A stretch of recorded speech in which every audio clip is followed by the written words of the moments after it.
Madame Sinoussi, vous avez reçu le prix Nobel en 2008 pour le virus de l'HIV. À votre avis, quels progrès ont été faits pendant toute cette période dans ce domaine? Vous voulez dire depuis le Nobel, Oui. le Nobel Oui, non, mais ou avant? après, oui, à 2018, 1983. Oui, 83, exactement. Beaucoup de choses ont été faites. Vous savez, depuis la découverte du virus, la première chose a été de développer des tests de diagnostic pour les patients. Ces tests aujourd'hui ont beaucoup évolué et je peux dire que même aujourd'hui, il y a des autotests qui vont permettre aux personnes de se tester elles-mêmes pour savoir s'ils sont infectés par le virus.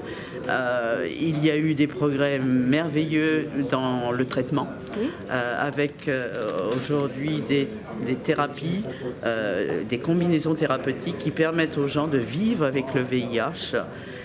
Bien sûr, ce sont des thérapeutiques qu'ils doivent utiliser toute leur vie, mais on commence à voir aujourd'hui les effets avec, sur le long terme, une espérance de vie des personnes qui vivent avec le VIH qui est très similaire à une personne qui n'est pas infectée par le VIH. Et enfin, je dirais que ces traitements, c'est aussi la prévention, puisqu'il a été clairement démontré que le traitement réduisait le risque de transmettre aux autres. Et donc, ces dernières années, il y a eu de plus en plus d'études, notamment les deux dernières en date, Hypergay et PROD, qui montrent qu'on peut utiliser le traitement aussi en prévention avant d'avoir une relation sexuelle à risque, par exemple chez les homosexuels. C'est d'énormes progrès. On a des outils en main en termes de prise en charge thérapeutique et prévention extrêmement puissants. Et qu'est-ce qu'il reste à faire encore? Ce qu'il reste à faire, premièrement, c'est permettre à ces outils d'être accessibles pour tous. Uniquement 40% des personnes dans le monde qui sont infectées par le VIH sont sous traitement, ce qui veut dire que 60% ne le sont pas. Il faut améliorer le diagnostic le plus tôt possible, et ça c'est vrai y compris dans nos propres pays, dans les pays dits riches, de façon à permettre à ces personnes d'être traitées le plus vite possible. Enfin, la recherche n'est pas finie.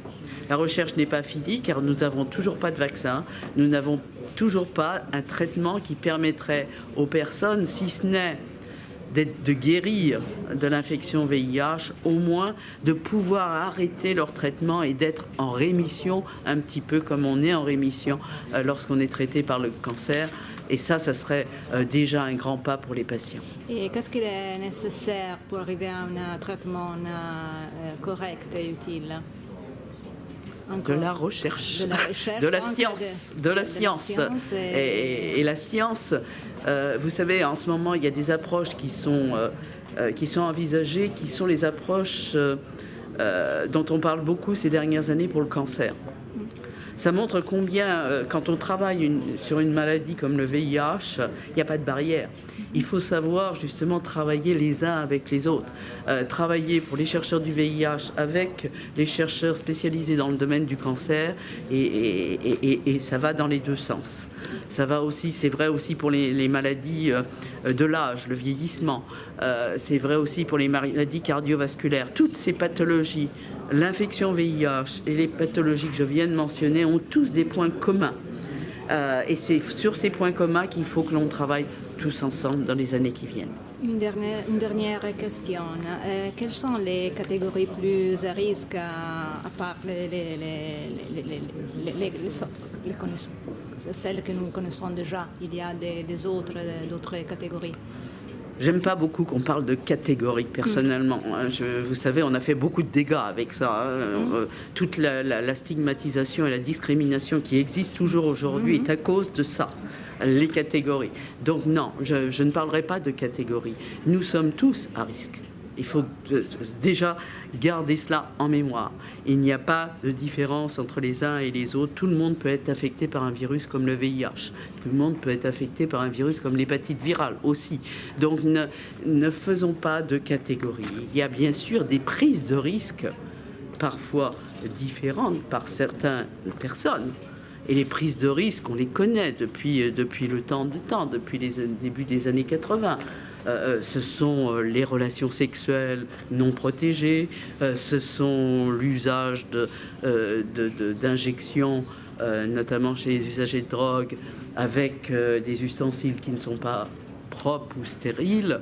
Ce sont bien sûr tout ce qui est le contact avec du sang ou des dérivés sanguins qui ne seraient pas propres. Donc tous ces risques, on les connaît parfaitement bien. Les relations sexuelles, c'est à la fois homo et hétérosexuel, c'est pas seulement homo.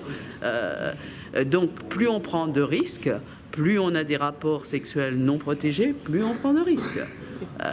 Et quelle que soit la personne. Pas catégorie, mais style de vie. Donc. Oui, mais il n'y a pas non plus, je dirais, chacun est libre de son style de vie. On n'a pas de jugement à avoir sur les uns et les autres. On a, nous les chercheurs, simplement à trouver les outils qui correspondent à chacun. Merci beaucoup. De rien.